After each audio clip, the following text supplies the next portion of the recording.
Mari kita berdoa. Bapa di dalam sorga, dalam Tuhan kami Yesus Kristus, malam hari ini kami akan mengakhiri persekutuan penghiburan dari keluarga almarhum, terutama adalah bapak mertuanya yaitu Simon dan ibu serta anak mantu dan cucunya, agar supaya kami memahami dan kami terhibur, bahkan dikuatkan kami makin setia untuk mengikut Tuhan Yesus. Karena di alam semesta, di dunia ini tidak ada yang dapat menyelamatkan kami kecuali Engkau saja, Yesus Kristus, Anak Allah, pencipta langit, bumi, laut, dan sekalian isinya. Tuhan yang hidup, yang saat ini juga melalui kuasa Roh Kudus-Nya hadir di tengah-tengah kami untuk memberkati kami dengan firman-Mu yang akan diisi dan ditaburkan dalam pikiran, hati, roh, dan jiwa kami, supaya kami terus-menerus dipimpin oleh kebenaran dalam kehidupan kami, sehingga kami mendapat kekuatan dari segala tantangan, rintangan, dari kuasa kegelapan yang berusaha menipu kami, mempengaruhi kami, supaya kami tidak diselamatkan. Terima kasih Tuhan. Kiranya kemurahan belas kasihan Tuhan melalui keselamatan ini dapat membuat kami lebih memahami dan mengerti serta hidup di dalamnya. Terima kasih Tuhan. Hamba-Mu menyerahkan semuanya di dalam tangan-Mu, supaya berkat mengalir bagi kami sekalian, supaya kami boleh menjadi berkat bagi seisi rumah tangga kami. Terima kasih. Dalam nama Tuhan Yesus Kristus kami berdoa. Amin. Malam hari ini saudara-saudara,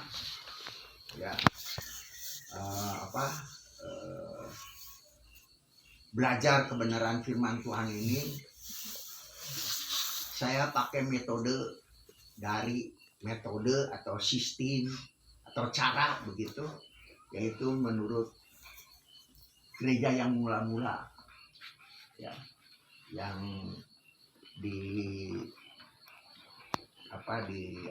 ditulis di dalam Kisah Para Rasul, yaitu membaca bersama-sama.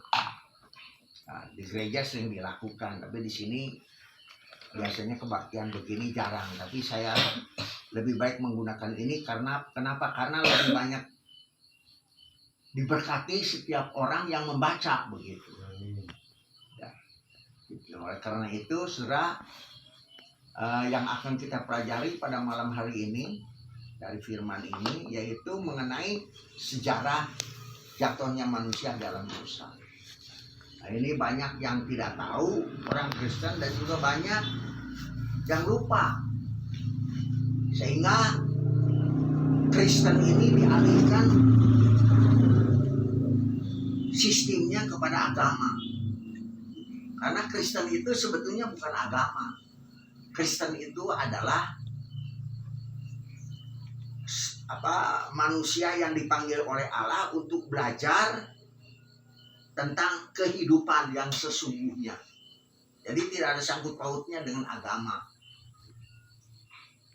Tetapi yaitu belajar jalan kehidupan. Sehingga saudara-saudaraku, banyak orang lain yang sungguh-sungguh tidak mengerti Kristen membuat, ya, Kristen itu ada yang bilang misalnya saya beragama lain, itu mah Kristen, agama saya lebih dulu daripada Kristen. Nah begitu. Padahal Kristen itu bukan begitu, saudara. Sama seperti sekolah, tuh sistemnya. Jadi mau dia agamanya lebih dulu, mau apanya duluan, ya, nggak ada sangkut pautnya, karena sama seperti sekolah. Ya, kan sekolah masa nggak bisa dibandingkan dengan apa-apa, ya sekolah yaitu belajar begitu. Jadi Kristen itu saudara hidupnya belajar tentang kehidupan, yaitu berdasarkan sejarah jatuhnya manusia di dalam dosa. Ya, itu yang mau kita, mudah-mudahan bisa waktunya terjangkau gitu. Tapi saya tentu akan mensederhanakan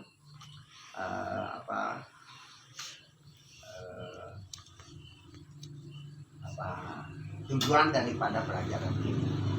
Mari kita persamakan dulu ya. Karena ini kita bahasanya ini saya sudah pilih di antara bahasa mana yang mudah untuk kita pahami, karena Alkitab ini banyak terjemahan, tapi semuanya sama tujuannya, maksudnya sama, cuman bahasanya. Karena bahasa Indonesia ini bahasa yang ya kita tidak tahu ya negara lain bagaimana. Bahasa Indonesia ini bahasa yang terus-menerus mengalami perubahan. Misalnya dulu zaman saya sekolah dengan bahasa zaman pertengahan sudah beda, yang meningkat begitu. Apalagi sekarang disebutnya bahasa Indonesia modern. Kenapa? Karena banyak bahasa Indonesia yang ditambah dengan bahasa yang modern. Banyak yang tidak mengerti. Saya sendiri juga kalau dengar, wah ini harus lihat kamus. Dan itu diberlakukan untuk untuk negara kita. Ya. Dan itulah sebabnya harus dipelajari untuk menjadi satu kesatuan, karena bahasa itu kan alat komunikasi gitu. Jadi kita ini kan dulu, sesuaikan dulu yang kita baca itu dari bahasa Indonesia masa kini. Di situnya BIMK. Mungkin di HP, yang punya HP semua sama ada. Saya pakai ini karena Alkitabnya belum saya beli. Ada BIMK. Hurufnya besar-besar lagi. Tuh yang hurufnya besar-besar. Ada? Yang kemarin sama Sri? Bahasa masa kini. Bahasa Indonesia masa kini. Ya. Nah, itu. Ya. Ada semua? Bahasa Indonesia masa kini. Ya. Ada. Nah, ya, makanya disesuaikan dulu, samakan dulu. Nah, bahasanya ini mudah. Seperti Pak Simon sama Ibu juga bisa ngerti. Tapi kalau bahasa Alkitab ini TB, waduh. Ini memang akhir TB ini untuk mahasiswa yang kuliah di sekolah teologi. Baru bisa, karena harus ditafsir. Kali ini mudah gitu, bisa hanya tinggal diberi penjelasannya sedikit. Kenapa? Karena Pak Simon sama Ibu nih yang tua-tua ini pasti belum tahu sejarah dosa itu. Karena ya terus terang saja saya tahu bahwa banyak orang Kristen di sini ini tidak suka baca Alkitab gitu. Ya, jadi makanya saya keluarkan malam hari ini. Ya mungkin saudara-saudaraku yang lain juga begitu. Makanya menjadi orang Kristennya tuh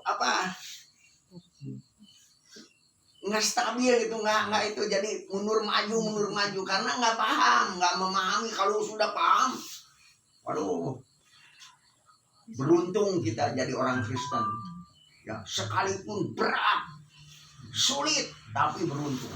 Kalau lulus, udah surga itu memang sudah di depan mata begitu. Ya, oke, sudah ketemu semua. Kalau yang nanti bisa saling pinjam ya. Coba kita lihat Kejadian pasal 3. Ibu ini aja pinjam, nggak ada di situ. Belum beli, nanti kita. Ini jago nanti sebentar. Mulai ayat 1, jago.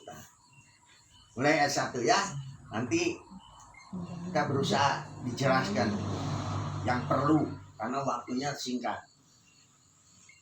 Ya, silakan. Manusia melawan Allah. Nah, jadi menurut sejarah manusia berdosa itu karena manusia melawan Allah. Benar nggak melawan Allah? Benar. Seperti Bapak Ibu saudara sekalian, merasa nggak melawan Allah? Ayo, merasa nggak? Kalau saya sih merasa melawan Allah. Kenapa? Karena tidak mau datang sama Allah, malah mau berusaha menjauhkan diri dari Allah. Ya. Nah, kenapa orang Kristen tidak setia berkumpul ya? Sebetulnya minggu itu bukan kebaktian, bukan ibadah, berkumpul. Kalau menurut Alkitab, ya setelah saya pelajari bahwa Kristen itu selalu berkumpul, berhimpun bersama-sama di halaman Ka'bah Allah. Dan disitulah tujuannya hanya mengajar. Habis kebaktian ibadahnya di mana? Di pekerjaan, ibadahnya itu kebaktiannya di sekolah, di rumah. Jadi di luar ibadahnya. Nah, kebanyakan nggak ngerti ibadah itu bagaimana. Jadi bukan liturgi. Kalau liturgi itu tiap pribadi di rumah masing-masing. Kata Tuhan Yesus, kalau kamu berdoa, masuk ke kamar, kunci, lantas disitulah berdoa kepada Bapamu yang di sorga, gitu. Jadi banyak orang Kristen salah ke gereja itu untuk belajar. Belajarnya untuk apa? Untuk merubah kodrat melalui pikiran. Kodrat itu ya dari sononya sudah begitu. Nah ini nih, dari sininya sudah begitu ini nih. Yaitu bahwa manusia yang baru berdua ini belum ada siapa-siapa sudah melawan Allah. Jadi kalau yang dua ini melawan Allah, anak cucunya juga terus melawan Allah. Buktinya sekarang. Nah, nanti dibuktikan di sini. Ya, terus Bu baca. Nah, ini diulang Kejadian 3 Udah, manusia ini melawan ke satu. Ini kan udah tadi. Ular adalah binatang yang paling licik. Nah, ular adalah binatang yang paling licik. Terus? Dari segala binatang yang dibuat oleh Tuhan Allah, ular itu bertanya kepada perempuan itu, apakah Allah benar-benar melarang kalian makan buah-buahan dari segala pohon di taman ini? Nah, ya. Jadi ular adalah binatang yang paling licik. Ini jadi setan, iblis itu, karena kalau baca dari ayat pasal 1 dan ayat 2, pasal 2 di situ ada. Jadi ular itu melambangkan iblis. Kenapa iblis sudah ada? Karena sebelum manusia ada, iblis sudah ada dulu. Jadi sebelum diciptakan segala sesuatu, Allah itu sudah menciptakan malaikat. Nah, salah satu tokoh malaikat ya itu menjadi iblis. Nah, karena iblis ini sulit dibentuknya seperti apa ya, digambarkan menurut pikiran manusia kan susah. Jadi dipakai aja seumpamanya, yaitu seperti ular. Kenapa ular? Karena tadi dikatakan bahwa binatang ular itu adalah binatang yang paling licik di antara binatang gitu. Jadi ini memperlihatkan sifat iblis itu licik. Ya, seperti manusia sekarang di dunia nggak ada yang nggak licik, semua licik. Kalau di sini bilang apa bangsat apa ya? Pernah saya dengar katanya itu orang bangsat itu sebetulnya licik kalau nggak salah, betul nggak? Ya Pak. Kalau di sini bilang saya dengar itu, oh itu orang bangsat. Kalau di Jawa itu bangsat itu pencuri. Kalau di sini, oh itu orang bangsat itu licik. Semua orang nggak ada yang nggak licik. Kenapa? Karena memang nenek moyang kita ini terpengaruh dulunya sama sifat iblis itu. Padahal itu waktu manusia ini waktu di Taman Eden itu surga itu. Kenapa? Karena Taman Eden itu Allah hadir di situ, berinteraksi, ngalakar. Adam sama Hawa itu ngalakar sama Tuhan, sama Allah itu. Ya, lagi belum dosa, tapi bukan bukan di seluruh dunia ini, di Taman di Eden itu. Taman di Eden itu surga itu batu. Makanya Adam dan Hawa telanjang, nggak tahu telanjang itu bagaimana pada waktu itu. Kenapa? Karena situasi surga. Jadi pikirannya masih suci gitu ya. Kalau orang suci kudus seperti anak kecil, telanjang pada kecil kan nggak malu, nggak apa. Karena masih belum diajarin kan, belum kotor. Tapi kalau udah kotor, nah udah mulai jadi apa? Ya jadi apa namanya? Seperti Tahu. apa? Hah? Tahu. Bukan apa? Nggak, jangan sembarangan ngomong ya, apa namanya? Tabu jadinya gitu. Nah, ya ayat 2.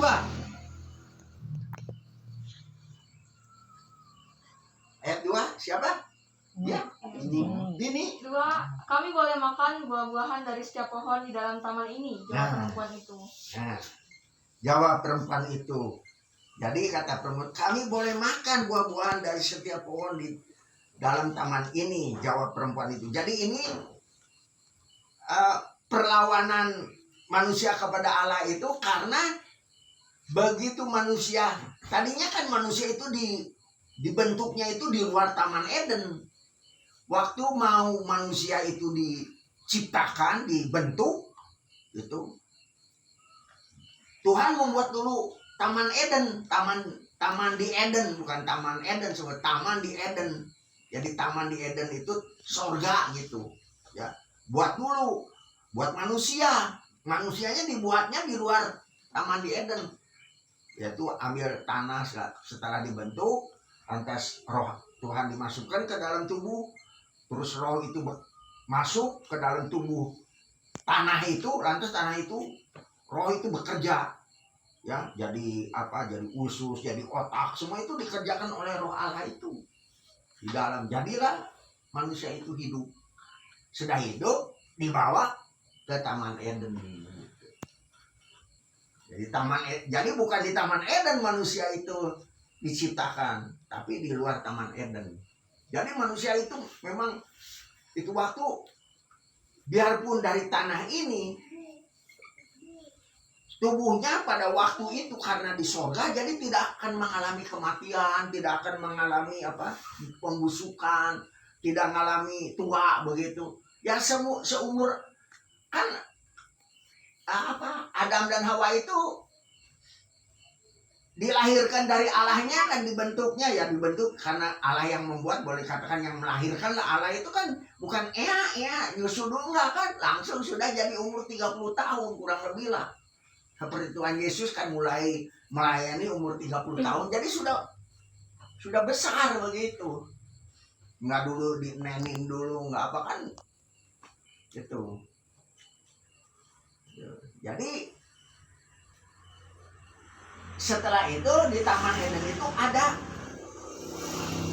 di Taman Eden itu ada syarat, yaitu ada 2 pohon, pohon kehidupan dan pohon pengetahuan yang baik dan jahat. Ini melambangkan 2 nih.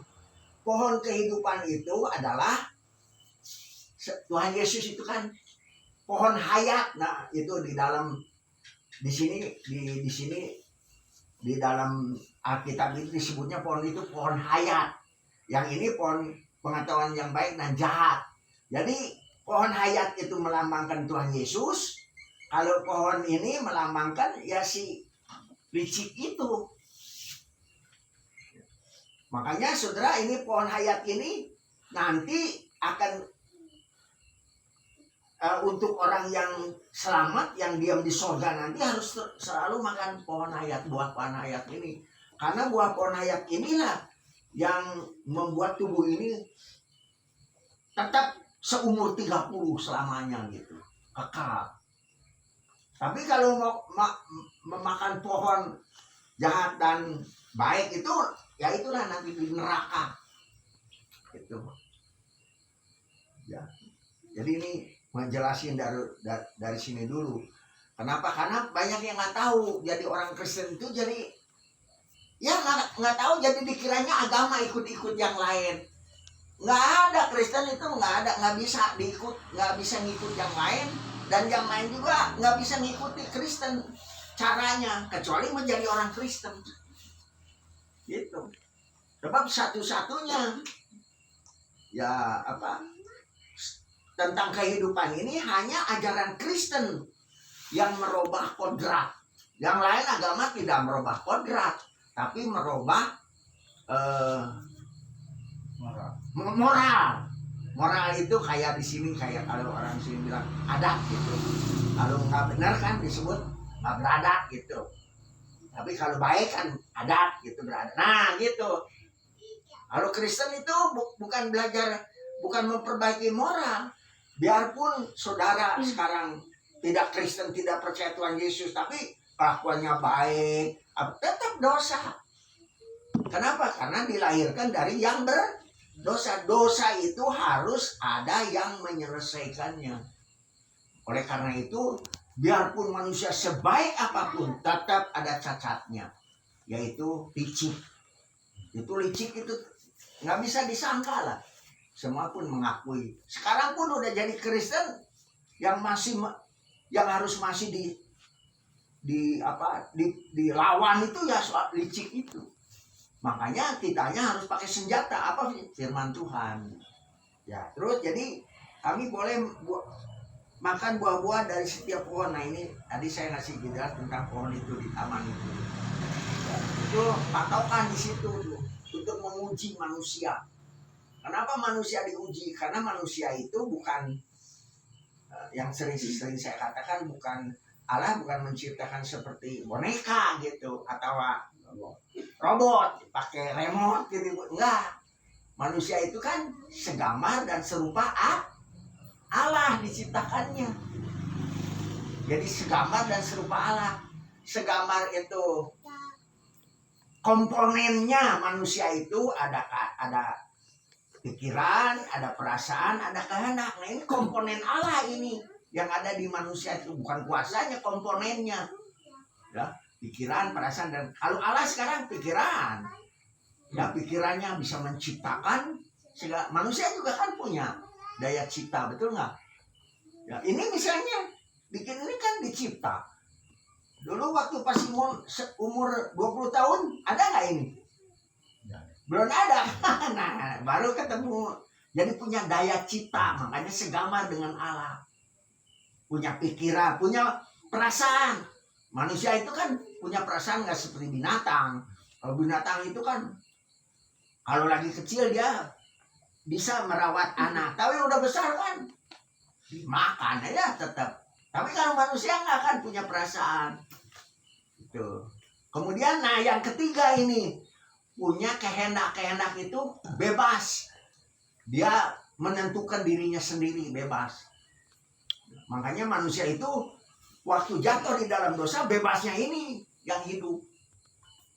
Namanya ego, jamai aku. Nah itu paling, itu namanya apa?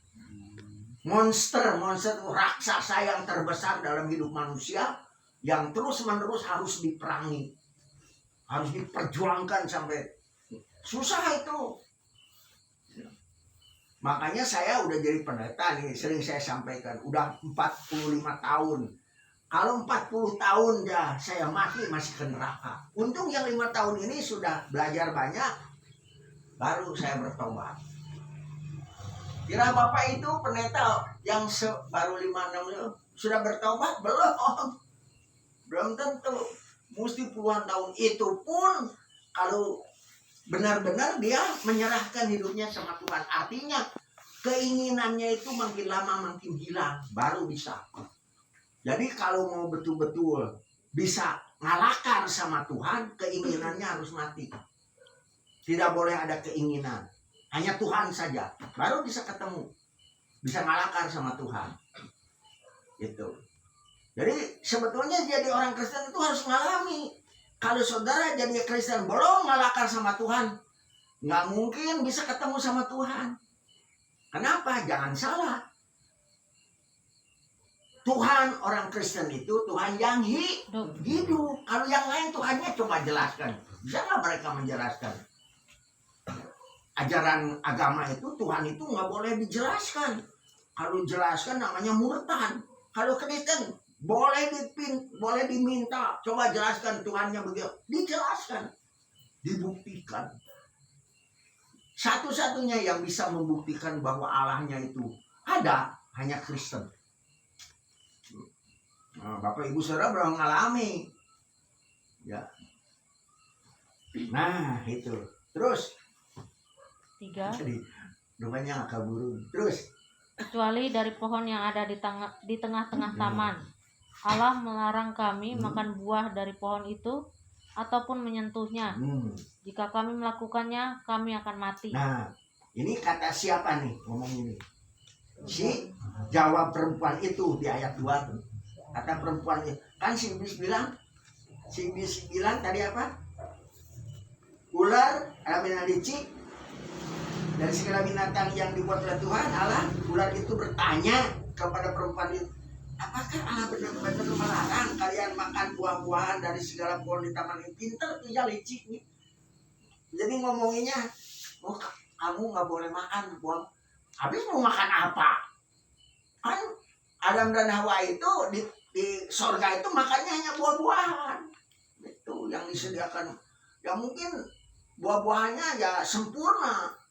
Karena di sorga kan nggak seperti buah-buahan sekarang begini yang di ini ya udah di dunia ini. Mungkin itu waktu di sorga suasananya pun sempurna semua. Karena kata Tuhan waktu melihat waduh semuanya baik. Nah, ketika dikeluarkan, nah bumi ini enggak kenapa begini? Nah nantilah ada di sini. Jadi ini apakah Allah benar-benar melarang? Kata Hawa, enggak katanya. Boleh, cuman itu katanya tuh satu yang nggak boleh dimakan. Si Hawanya lupa ini si Hawa nih, bukan si Adam. Si Hawa yang kenapa si iblis nanyanya sama si Hawa? Karena dia tahu kalau sifat perempuan itu lebih lemah gitu. Karena perempuan itu daya pikirnya dengan laki-laki berbeda. Biar bagaimanapun perempuan tidak bisa melebihi daya pikir laki-laki.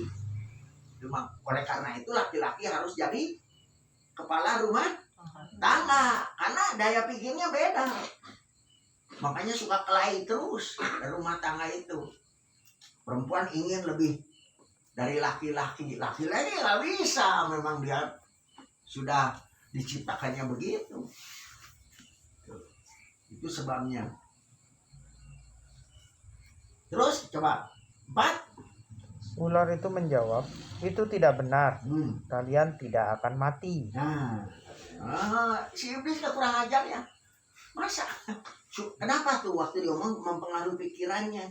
Dipengaruhi sama licik itu. Supaya jangan percaya sama Tuhan. Kamu Tuhan ngomong gitu teh. Ngelemahin kamu. Jadi supaya si perempuan ini curiga ke Tuhan. Tuhan tuh mau bohong gitu. Mau percaya sama iblis. Tadi sudah saya katakan iblis itu sudah ada duluan. Ya, dan dia masih punya kuasa pada waktu itu untuk ke sorga.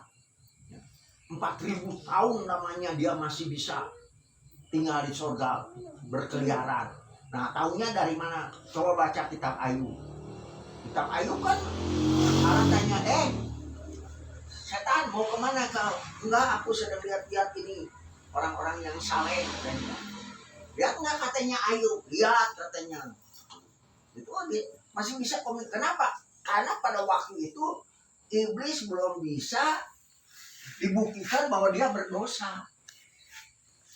Seharusnya si Adam dan Hawa ini membuktikan bahwa iblis berdosa. Kalau misalnya waktu si iblis mempengaruhi pikirannya si Hawa ini, si Hawanya menang aja, udah iblis udah nggak bisa lagi di sorga itu waktu. Jadi nunggu 4.000 tahun. Baru udah 4.000 tahun mau jalan ribu kelima, Tuhan Yesus kan lahir. Jadi lahir itu tahun yang kelima dari 4.000 tahun. 4.000 tahun yang mau ke 5.000 tahunnya Tuhan Yesus lahir. Kan Tuhan Yesus sampai sekarang sudah berapa? 2.000 tahun. Jadi jumlahnya memang sudah 7.000 tahun umur dunia ini. Menurut Alkitab, umur dunia ini maksudnya sejak manusia mengolah bumi ini umurnya 7.000 tahun sampai sekarang. Jadi pada waktu itu iblis masih bisa. Ketika Tuhan Yesus mati di atas kayu salib, nah itu kekuasaannya diambil sama Tuhan Yesus. Jadi iblis nggak berkuasa lagi. Nggak berkuasa di sorga, nggak boleh ke sorga. Dijatuhkan ke bumi ini. Jadi dia menguasai dunia ini. Sudah dijatuhkan ke dalam dunia. Kenapa? Karena dunia sudah terkutuk. Ya nanti di sini ada terkutuk. Terus coba. 5. Allah mengatakan itu karena dia tahu jika kalian makan buah itu, pikiran kalian akan terbuka. Kalian akan menjadi seperti Allah. Nah, iblis kan mempengaruhi itu. Si Hawa kan nggak tahu bahwa dirinya itu segambar dan serupa Allah. Yang tahu sebetulnya Adam kan. Tapi Adam di sini nggak ikut-ikut gitu, herannya tuh. Si Hawa aja yang di ini, yang diserang terus. Ya, terus? Dan mengetahui apa yang baik dan apa yang jahat. Nah, iya kan manusia sekarang tahu yang baik dan tahu yang jahat kan. Terus 6. Perempuan itu melihat bahwa pohon itu indah dan buahnya nampaknya enak untuk dimakan. Dan ia berpikir alangkah baiknya jika dia menjadi arif. Arif itu bijaksana. Sebab itu ia memetik buah pohon itu, lalu memakannya dan memberi juga kepada suaminya. Dan suaminya pun memakannya. Nah, ya ini ada yang nafsirkan ya. Saya juga nggak bisa menjelaskan kenapa kok sih. Cuman kalau memikir ke diri saya gitu, kalau Adam itu seperti saya, kenapa mau terima? Ya namanya istri kan, ya, bahwa saya cinta. Jadi apapun ya nggak mikir-mikir, diterima aja gitu. Itu tafsirannya. Tapi memang kenyataannya seperti itu. Lemah. Ya, memang di dalam kehidupan pun perempuan ini bisa jadi alat iblis untuk menjatuhkan iman. Banyak kan di Alkitab, misalnya apa? Abraham jatuh sama istrinya, betul nggak? Soal apa coba? Abraham jatuh sama istrinya soal apa? Nah, Abraham suruh nikahin itu. Jadi anak yang jadi lahir Ismail itu. Nah itu kan dipengaruhi sama istrinya. Tuhan lah, barangkali nggak mungkin Tuhan. Masih saya udah umur 90 tahun kok bisa melahirkan, nggak masih diakal. Kan Abraham udah 100 tahun lagi, udah kakek-kakek, katanya udah kakek. Dulu umur 100 tahun udah repot. Kita diberitakannya. Masa katanya. Udah jadi itu unik yang dikasih dari Mesir itu, karena waktu itu kan si istri Abraham itu kan diambil sama raja, karena biarpun umur 90 tahun cantik si Sarah, cantik itu. Jadi kemudian belum punya anak lagi. Tapi ketika dibawa ke istana jadi bencana terus negara itu. Ya, ada musibah terus. Jadi raja ini heran, kok semenjak ada perempuan ini kok negara jadi begini. Jadi dia tanya, coba panggil terus ini yang saudaranya itu. Ini sebetulnya, itu sebetulnya istri. Kenapa kamu bukan bilang, katanya dari dulu? Ya karena saya takut mati, takut dibunuh. Gitu. Malah jadi udah gitu, malah dikasih bawa, dikasih itu yang pembantunya itu si Hagar itu kan orang hitam, orang Mesir, makanya orang keturunan Ismail itu Aritam orang Arab gitu. Kan Arab sama Mesir itu jadi satu sekarang, masih negara kesatuan Arab. Itulah masalahnya. Jadi banyak. Siapa lagi? Ayub. Istrinya kan, dengerin kamu sudah hancur begini, udahlah, tinggalin, udah jangan. Jadi kebanyakan memang hampir rata-rata lah sejarahnya begitu. Istri itu selalu menjadi alat, bukan iblis ya, dipakai alat. Karena apa? Karena memang kelemahannya, kodratnya dari sana begitu. Bukan jelek, oleh karena itu kenapa ke gereja banyak perempuan. Memang begitulah. Jadi malah laki-laki jadi celaka malah. Terus 7. Segera sesudah makan buah itu, pikiran mereka terbuka dan mereka sadar bahwa mereka telanjang. Sebab itu mereka menutupi tubuh mereka dengan daun ara yang mereka rangkaikan. jadi pakai daun itu tuh. Jadi menurut pikirannya, karena pikirannya itu waktu masih bodoh malah ya.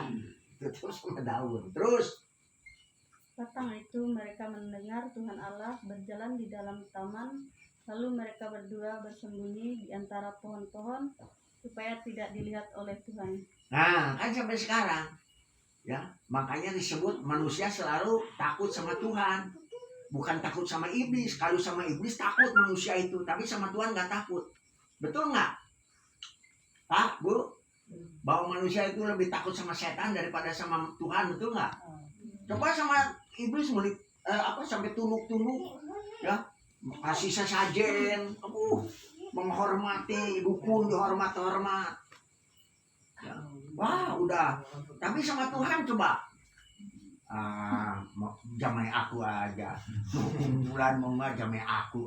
Kenapa? Karena nggak mengerti tuh.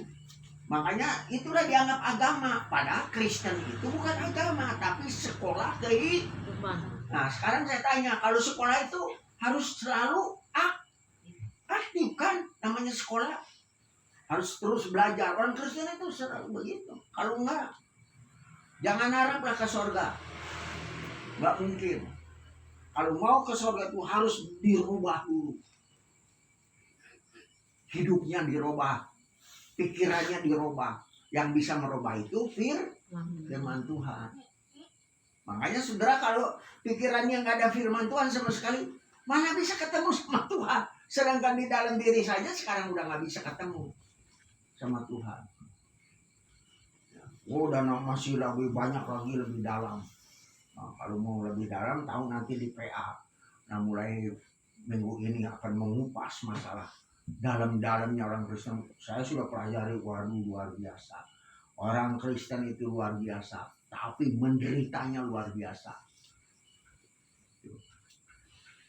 Jadi peribahasa yang mengatakan berakit-akit dahulu, berenang-renang ke tepian itu memang benar.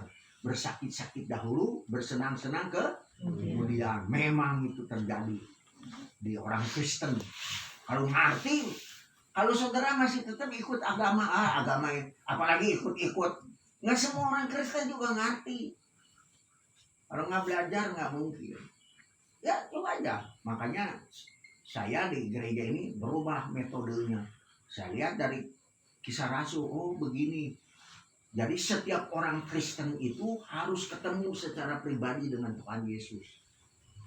Kisah Rasul kan mengajarkannya begitu, para rasul. Jadi Bapak Ibu ini nggak boleh, wah pendeta, ada apa pendeta? Pendeta itu bukan penghubung, bukan alat penghubung dengan Tuhan Yesus. Bukan. Tuhan Yesus tidak mau ada penghubung yang lain. Harus setiap orang Kristen pribadi ketemu dengan Tuhan Yesus pribadi. Karena dia dapat menghubungi setiap pribadi melalui rohnya. Kalau roh itu kan bisa kemana-mana.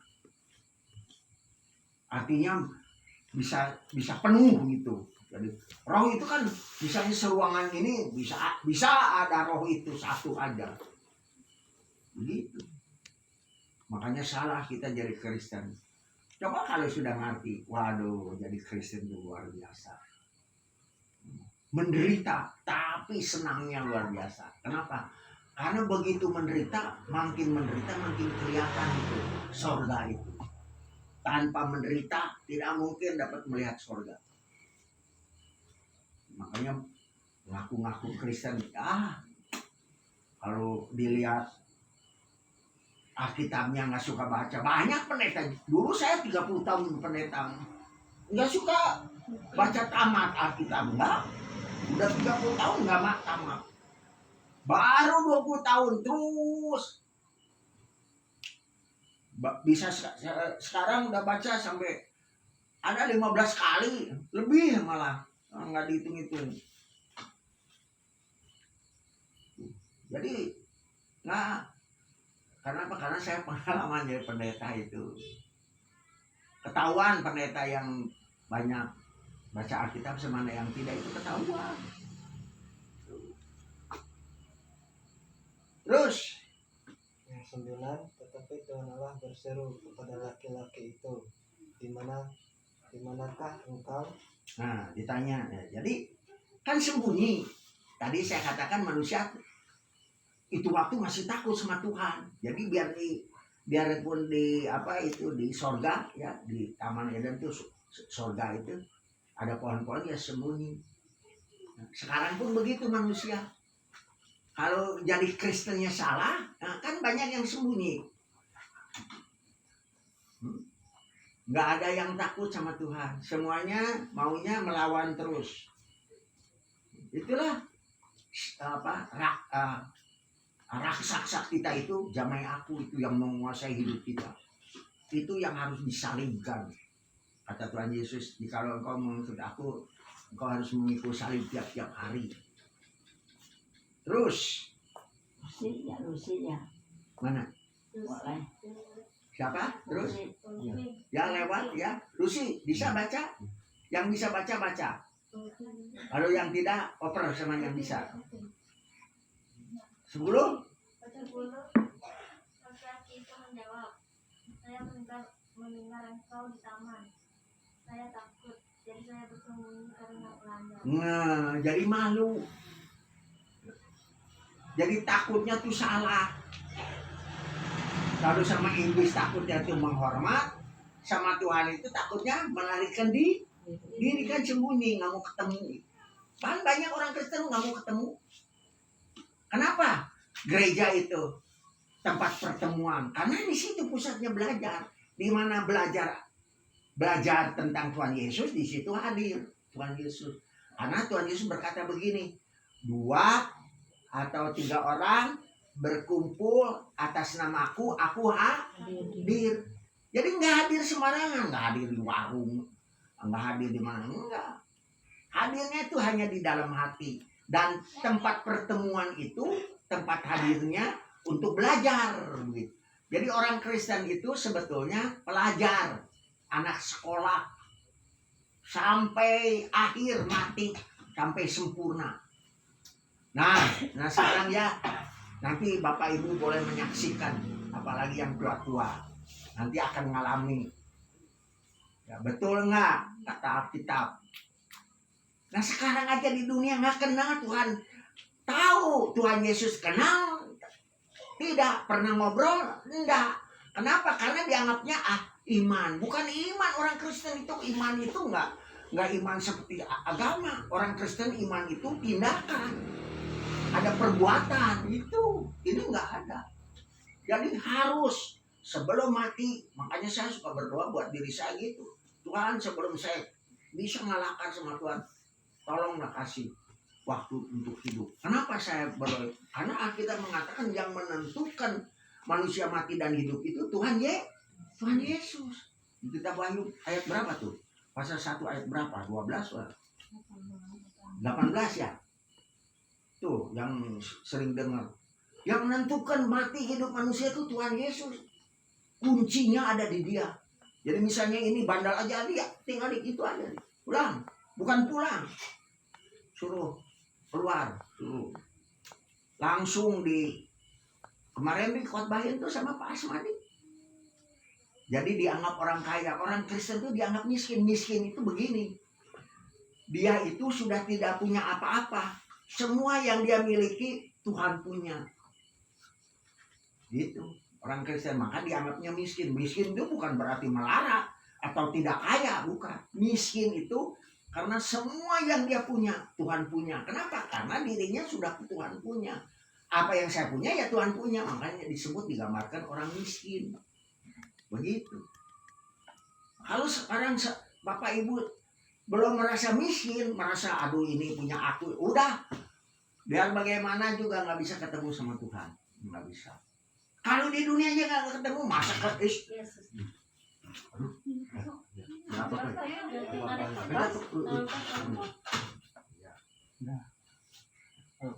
kalau di dunia aja nggak ketemu sama Tuhan, bagaimana bisa nanti ketemu? Makanya saya menyampaikan firman langsung. Bukan kata saya menyampaikan firman Tuhan. Ketemulah dengan Tuhan. Cari Tuhan. Kata firman Tuhan, cari. Selama kita diberi kesempatan. Kalau belum ketemu, tapi kita sungguh-sungguh mau ketemu, doa Tuhan kasih kesempatan saya. Makanya saya diberi kesempatan sampai umur segini. Masih bisa belajar, masih apa, heran. Karena saya minta. Belum ketemu sama Tuhan, saya tahu bahwa saya tidak mungkin ketemu. Harus dari dunia ini. Kenapa? Karena Tuhan kita Kenapa orang lain tidak bisa? Tidak bisa. Rasul Paulus juga begitu. Dia ketemu cuma sendiri. Yang lainnya merasakan bahwa ada, tapi nggak bisa ketemu. Kenapa? Karena ada syaratnya untuk bertemu dengan Tuhan. Masa kita orang berdosa bisa ketemu sama Tuhan? Makanya dosanya harus diampuni dulu, dibebaskan dulu, dibersihkan dulu. Nanti udah bersih, nah lama-lama yaitu dengan cara hidup kudus. Kudus itu menyerahkan diri, mengadakan pertemuan dengan Tuhan setiap waktu. Nah, baru bisa ketemu. Ya.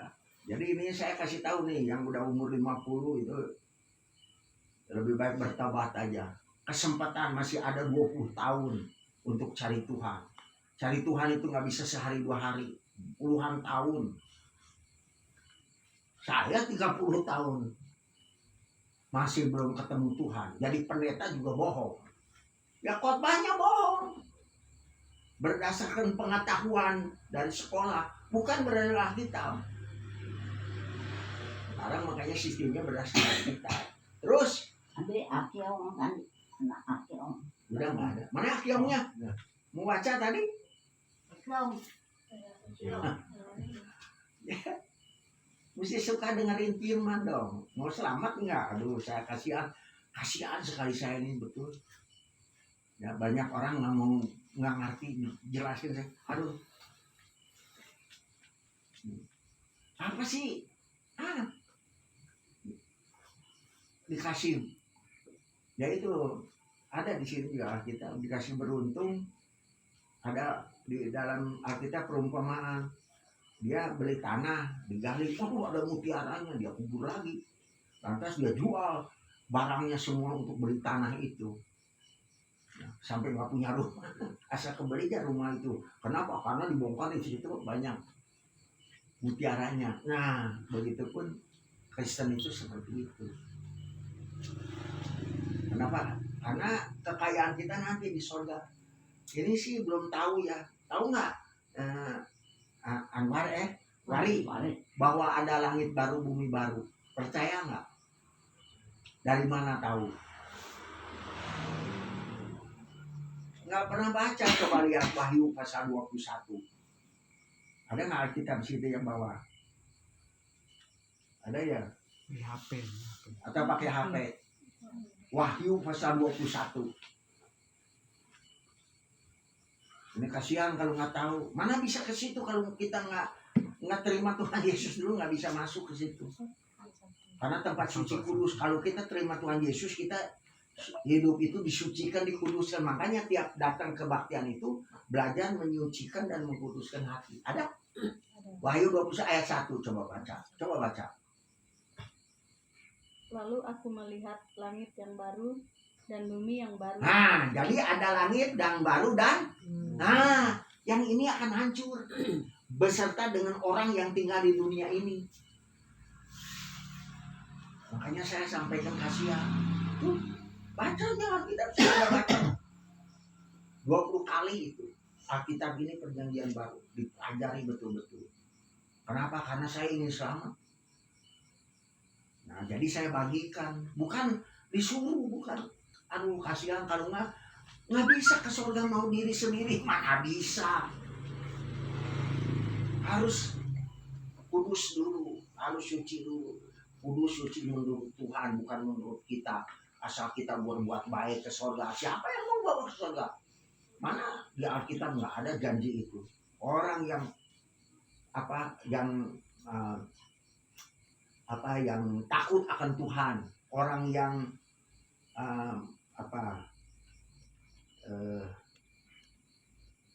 ya hidupnya dengan Tuhan itu yang bisa.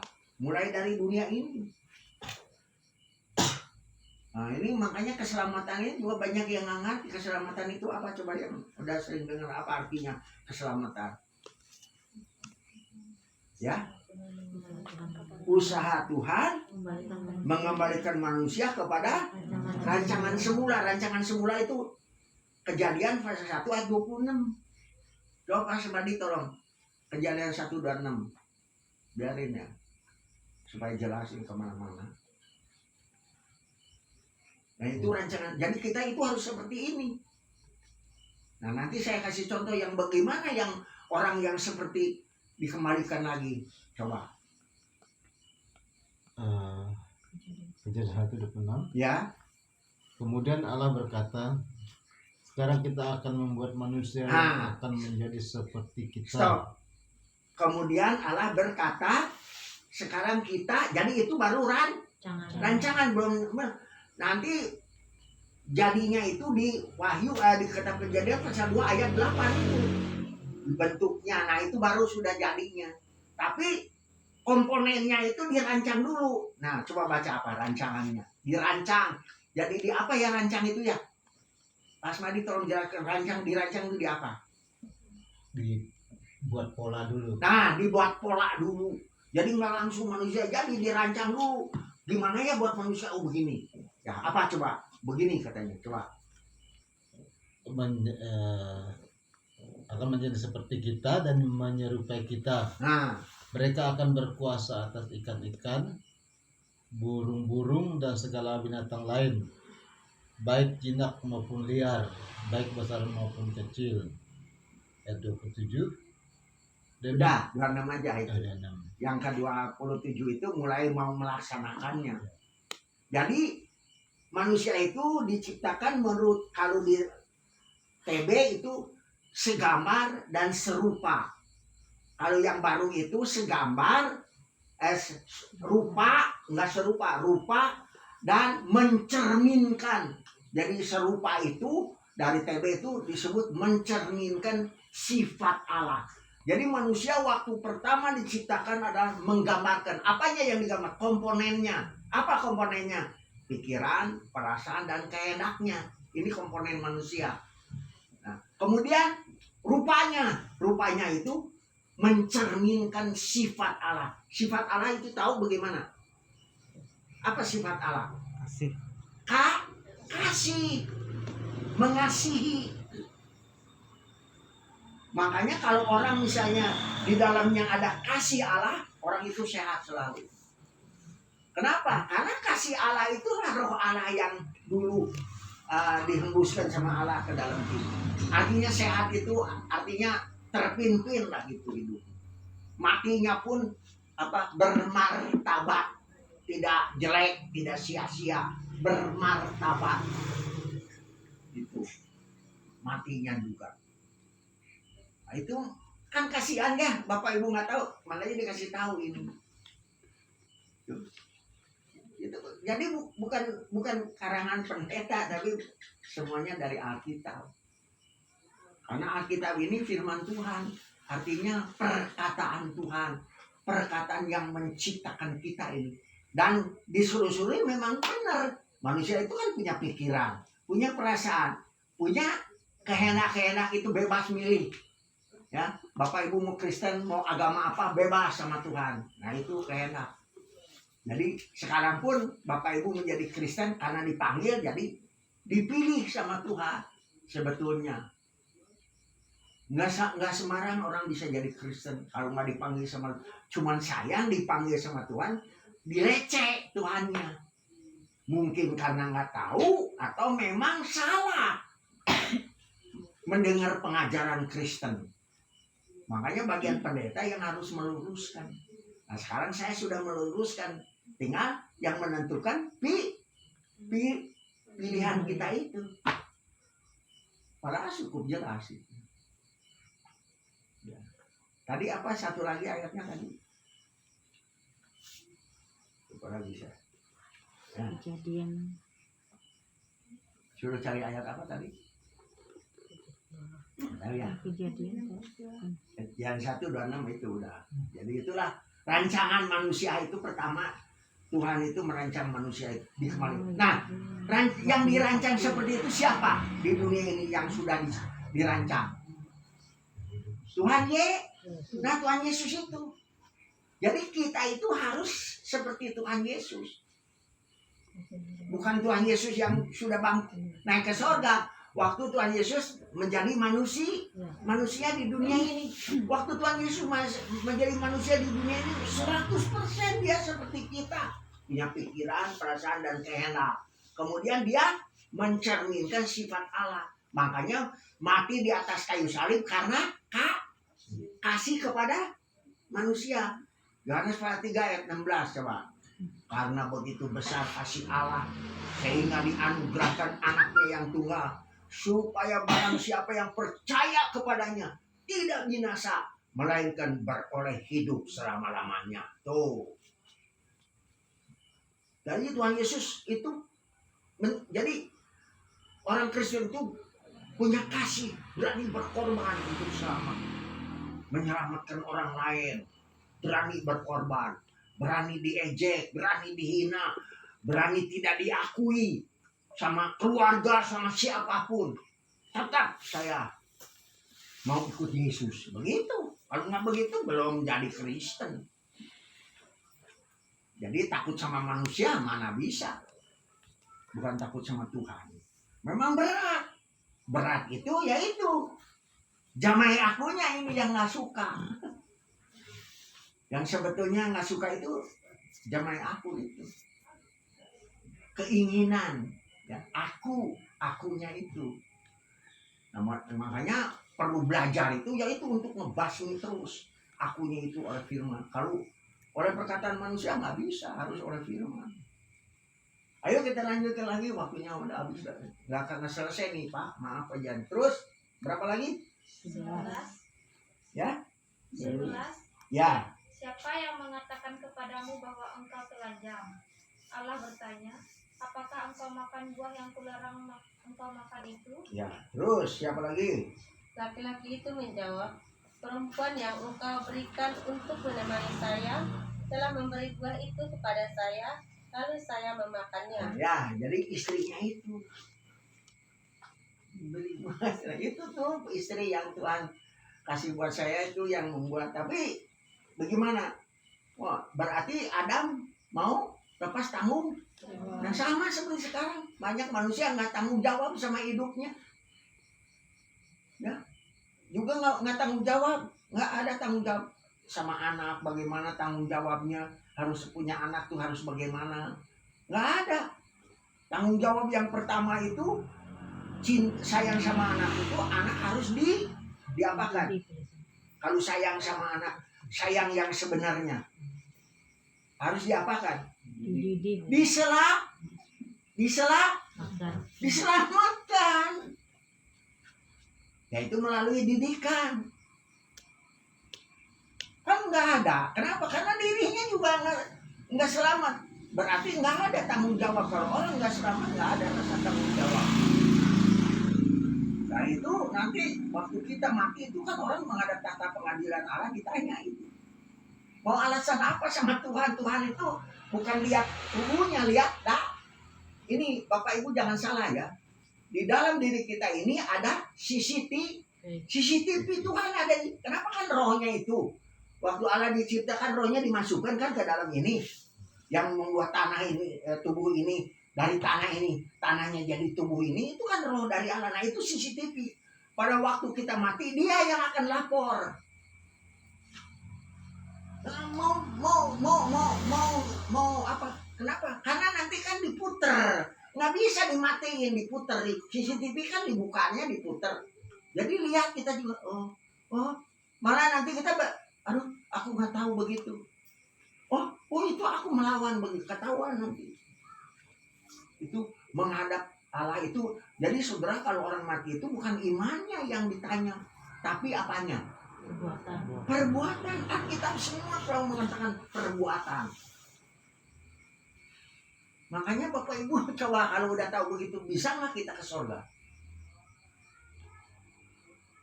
Nggak bisa. Surga itu tempat suci. Adam dan Hawa aja waktu begitu dosa terus diusir. Coba baca tuh. Ya, siapa lagi? Asya? 13. 13. Tuhan Allah bertanya kepada perempuan itu, "Mengapa kau lakukan itu?" Jawabnya, "Saya ditipu ular, sehingga saya makan buah itu." Nah, tiap hari kita ditipu ular lewat manusia. Ya, ular itu bukan ularnya, liciknya. Komponen ular itu licik. Nah, liciknya itu dipengaruhi. Kita ini diomongin begini.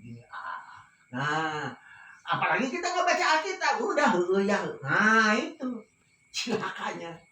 Kalau baca Alkitab bisa lawan kita.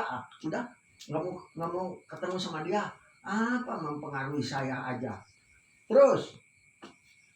Nah, sebelumnya ada tema dulu, baca tuh. Allah menjatuhkan hukum.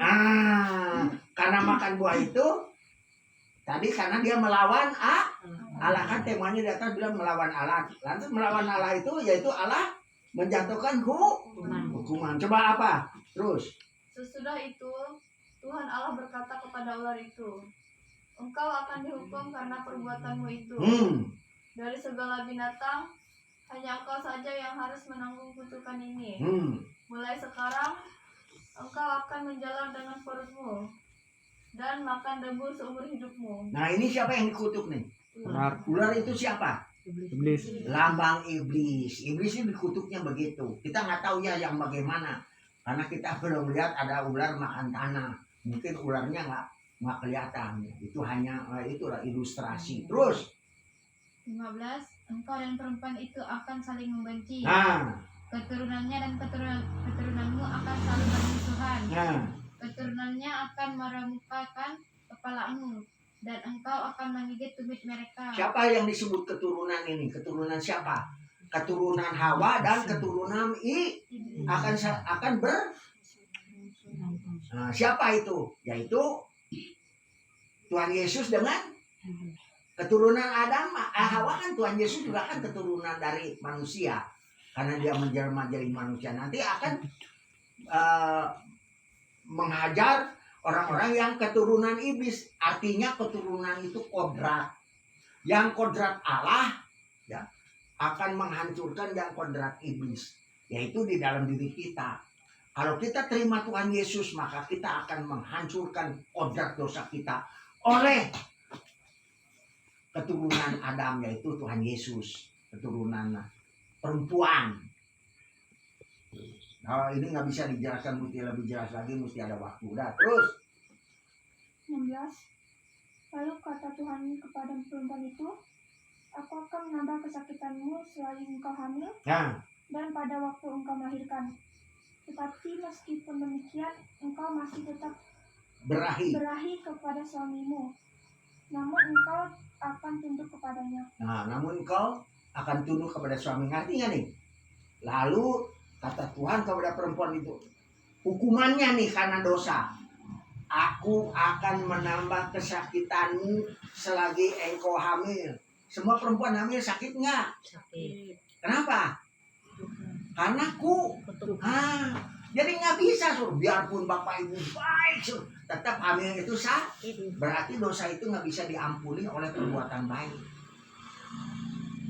Biar Bapak Ibu baik bagaimanapun, sama manusia suka ngasih, beramal ibadah, tetap orang berdosa.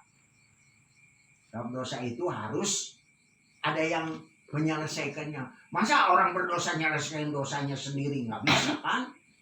Siapa yang bisa? Buktinya sekarang ada Tuhan Yesus pun susah memperbaiki dosa. Jangankan dosa, perbuatan moral aja udah susah. Perbuatan moral itu susah loh memperbaikinya, betul nggak? Kita menyesuaikan dengan orang lain kan nggak bisa sama. Nah, jadi udah bukti tuh. Biar bagaimana, wah baik. Nanti lihat hamil sakit enggak? Kalau sakit berarti kita berdosa. Bisa nggak ke surga yang berdosa? Udah jelas Adam dan Hawa diusir. Terus Lalu kata Tuhan kepada laki-laki itu, engkau mendengarkan kata-kata istrimu, lalu makan buah yang telah kularang makan. Karena perbuatanmu itu terkutuklah tanah, terkutuklah bumi ini dikutuk ini bumi ini. Makanya jangan mau diam di bumi ini. Mesti ke tadi apa? Wahyu 21. Bumi dan langit yang baru Tuhan bikin lagi. Tapi jaraknya ya, saya dengar berita itu jaraknya dari sini ke sana tuh jutaan tahun. Dan bagaimana caranya kita pergi ke sana? Harus dengan Tuhan Yesus. Kalau enggak bisa. Makanya nanti kan kemarin khotbah Pak Asmadi, kalau orang miskin itu mati gimana? Dihantarkan oleh malaikat, diantar. Ya, sebetulnya bahasa bebasnya itu dihantar. Kalau yang kaya mati dikubur makanya betul. Rohnya di bumi situ. Hades, neraka itu di bawah bumi ini. Kalau anak sekolah tahu tuh bahwa di bumi ini ada neraka. Tahu nggak? Apa namanya? Mahma. Di tengah bumi ini ada mahma. Apa itu mahma? Api belerang. Api belerang. Makanya si orang kaya mati itu terus menderita di situ. Oh, dia lihat ke atas. Nah, kok ke atas? Melihat itu si orang miskin. Melihat Abraham, orang miskin. Suruh turun ke dunia, kasih tahu tuh bapak saya, anak saya, suruh percaya Tuhan Yesus katanya. Suruh percaya Tuhan Allah itu waktu. Habis kata, oh nggak bisa, percuma katanya, biarpun dia mati, yang mati hidup lagi ngasih tahu juga nggak mungkin percaya. Kalau dia nggak percaya sama Alkitab, kan gitu. Itu waktu ke Alkitabnya perjanjian lama masih. Kalau nggak percaya sama, artinya percaya itu Alkitab tuh apa yang ditulis di Alkitab saya lakukan, namanya percaya. Sekarang banyak orang gereja nggak melakukan Alkitab. Suruh kebaktian aja, kegiatan di gereja nggak mau hadir. Bagaimana bisa? Kenapa? Karena nggak betah. Kalau minggu kebaktian 2 jam aja nggak betah, wah udah berarti ke Solo juga nggak betah. Nggak mungkin betah. Nah itu neraka itu saya balik lagi namanya Sheol. Di sini bilang Sheol itu bahasa Yunani. Kalau bahasa Ibraninya apa? Hades. Hades itu tuh Hades. Dari mana tahu? Dari kitab Kejadian pasal 4 ayat 1 coba. Nih. Kejadian pasal Si Habal mati. Bukan ayat 1, ayat 3 dan 4. Cari. Coba. Tuhan Allah bilang apa sama si Kain? Ada. Allah nanya sama si Kain di mana? Ayat 10. Nah, coba baca. Lalu Tuhan berkata, mengapa engkau melakukan hal yang mengerikan itu? Darah adikmu berseru kepadaku dari tanah. Nah, apa katanya? Darah itu apa? Jiwa. Ngeri. Maka benar orang Cina bilang kalau dikubur itu jangan tuh. Ada Ibu Justina saya dengar. Ya kalau orang Cina itu kan dikubur nggak digali timun. Kenapa? Takut Jawa. Padahal memang masuk ke situ. Itu coba baca lagi. Pelan-pelan. Darah adikmu berseru kepadaku dari tanah. Terus? Seperti suara yang berteriak minta pembalasan. Kalau Bapak kalau bukan Kristen nggak percaya. Kalau saya Kristen saya percaya. Ini karena kata Allah itu.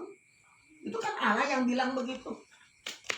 Makanya kata saya juga manusia lebih takut sama setan daripada sama Allah. Saya merinding, takut sama Allah. Waduh bahaya kalau nggak percaya ini bisa seperti itu. Makanya dipindahkan.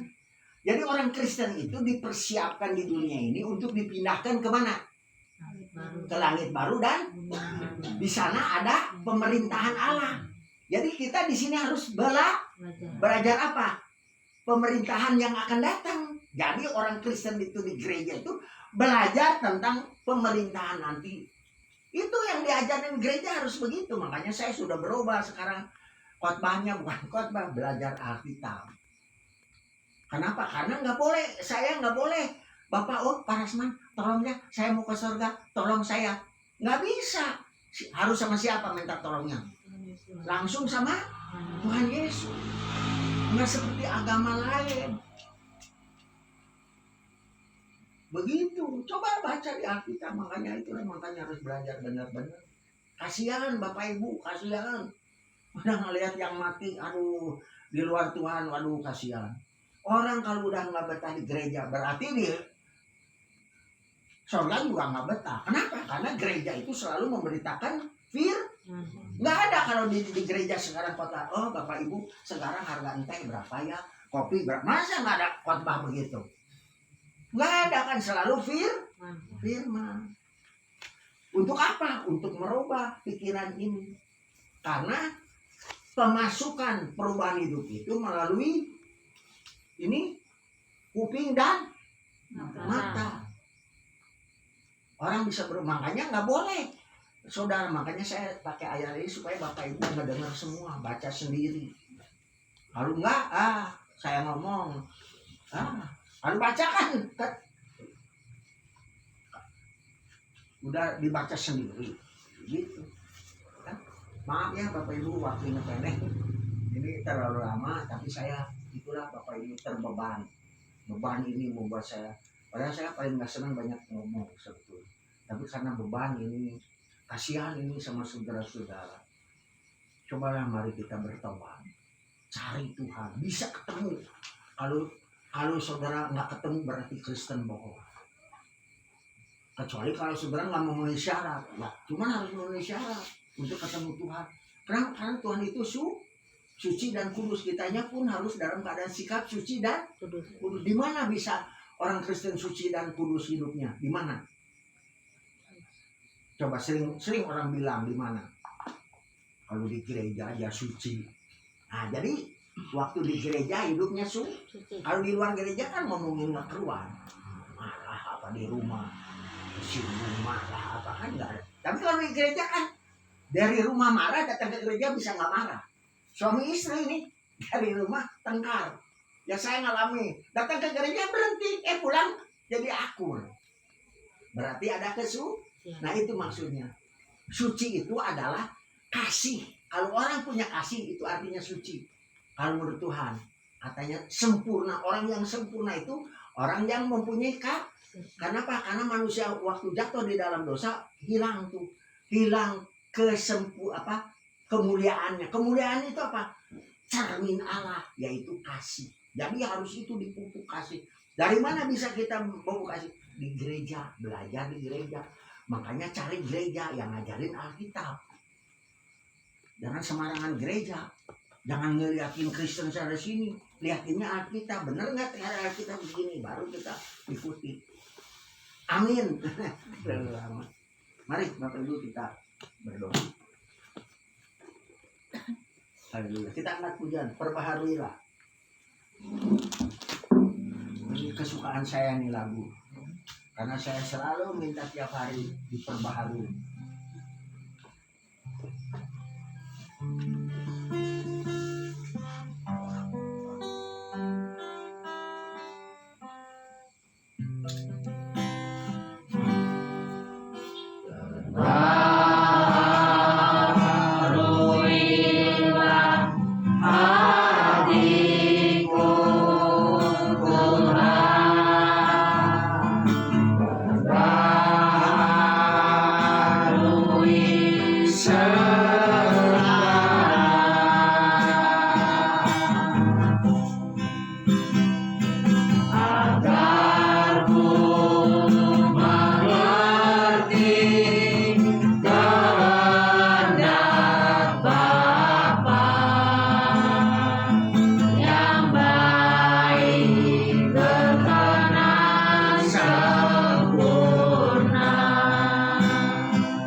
Bapa di dalam Tuhan Yesus Kristus, pencipta langit, bumi, laut, dan sekalian isinya. Kami malam hari ini sudah diisi oleh sebagian kebenaran firman-Mu, yaitu pikiran, hati, jiwa, dan roh kami. Karena itu Bapa, tumbuhkanlah kebenaran firman-Mu di dalam kehidupan kami, supaya firman-Mu menjadi pemimpin hidup kami dengan pertolongan Roh-Mu yang kudus, sehingga kami boleh menjadi berkat bagi istri, berkat bagi suami, berkat bagi anak, berkat bagi menantu, berkat bagi cucu, berkat bagi buyut kami, semua keluarga kami, dan juga saudara-saudara kami seiman di gereja GJK ini.